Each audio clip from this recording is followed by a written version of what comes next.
हा बजावला पाहिजे। मी मतदारांना आणि जनतेला आवाहन करेन की जास्तीत जास्त मताने मराठी माणसांना निवडून द्या, सुशिक्षित मराठी तरुण उमेदवारांना निवडून द्या, जेणेकरून मुंबईचं अस्तित्व आणि मुंबईतील मराठी माणसाचं अस्तित्व अबाधित राहील। या दृष्टिकोनाने या सद्विवेक बुद्धीने मतदान करा। एकंदर पाहता मी 15 दिवस जो काय आम्ही प्रचार केला आणि लोकांकडून जो काय प्रतिसाद मिळतोय त्यामध्ये मला मनसेसाठी, विशेषतः मनसेसाठी आणि शिवसेना उद्धव बाळासाहेब ठाकरे या दोन पक्षांसाठी विशेषतः मराठी माणसांमध्ये जी आपुलकी आणि एक वेगळी भावना जी जाणवली, त्यातून मला असं वाटतं की आमची सत्ता येईल।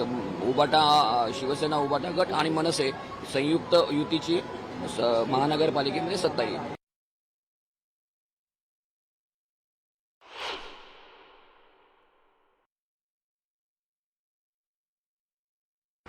सध्या मी चेंबूरमध्ये 146 प्रभागात आहे। मतदानासाठी सकाळपासून गर्दी। आपल्यासोबत आजोबा आहेत जे सकाळीच मतदानाला आले। पहिला बॅच जो आतमध्ये गेला बॅचमध्ये आजोबा होत्या।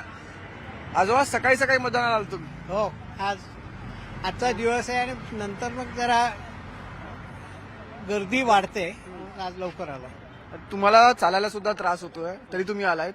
तुम्ही तरुणांना काय आवाहन कराल? मतदान करा, तो तुमचा हक्क आहे आणि तो तुम्ही बजावला पाहिजे।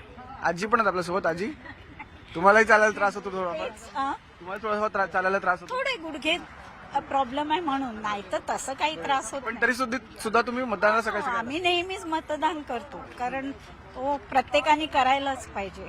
तरुणांना काय आवाहन कराल? आमच्यासारखे येतात तर त्यांनी तर यायलाच पाहिजे।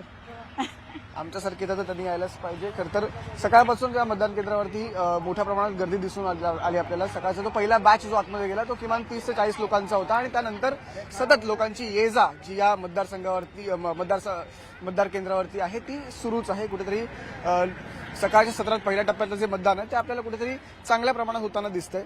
तर अजून एक आजोबा आहेत, सकाळी मतदानाला आलात तुम्ही? हम तो दिल्ली से हैं, वैसे हमें अच्छा लग रहा है, मतलब यहाँ पर हम दिल्ली से आए हुए हैं देखने के लिए। अच्छा, वोटर नहीं हो आप? ना, वोटर नहीं है, हम दिल्ली से आए हैं। हमें बहुत आनंद आ रहा है। यह इलेक्शन जो है बहुत अच्छे, बहुत शांति स्वभाव से हो रहे हैं। दिल्ली में ऐसे नहीं होता है? दिल्ली में ऐसे नहीं होता है, दिल्ली में तो बहुत वो होता है। महाराष्ट्र में आपको क्या खासियत लगी, क्यों शांति से हो रहा है ऐसा लग रहा है आपको? हमें शांति यहाँ लग रहा है। यहाँ एक तो वहाँ पर तो सड़कों पे पोस्टर भी फेंक के होते, गिरे होते हैं। यहाँ पर ऐसे नहीं है, वहाँ पर, इसलिए हमें लगा ये बहुत अच्छा है। नहीं, यहाँ पर पोस्टरबाजी नहीं है। टेबलें पोस्टरों से भर जाती थी और दिल्ली में, यहाँ ऐसी कोई चीज देखने को नहीं मिली है। और बरोबर, आपण आधी मतदारांशी बोललो। आता ही जी मंडळी होती ही दिल्लीवरून आली होती इथे मतदान कसं होतं ते पाहण्यासाठी। खरं तर ते म्हणतात की दिल्लीपेक्षा खूप चांगल्या पद्धतीने, खूप चांगल्या व्यवस्थित पद्धतीने इथे मतदान केलं जातं। कोणत्या प्रकारचा गोंधळ त्यांना इकडे जाणवला नाहीये। त्यामुळे अर्थात ते दिल्लीचे आहेत, त्यांनी दिल्ली आणि महाराष्ट्राचं, मुंबईचं एक कंपॅरिझन करून सांगितलं की, आणि अर्थात ही गोष्ट आपल्यासाठी पण खूप जास्त महत्वाची आहे। निवडणूक आयोगाचे अधिकारी असतील त्यांच्यासाठी महत्वाची आहे, पोलीस असतील त्यांच्यासाठी महत्वाची आहे, कारण की हीच मंडळी असतात जी ही सगळी व्यवस्थापन आहे जी हे ते व्यवस्थापना करतात आणि एकंदरीत लोकशाही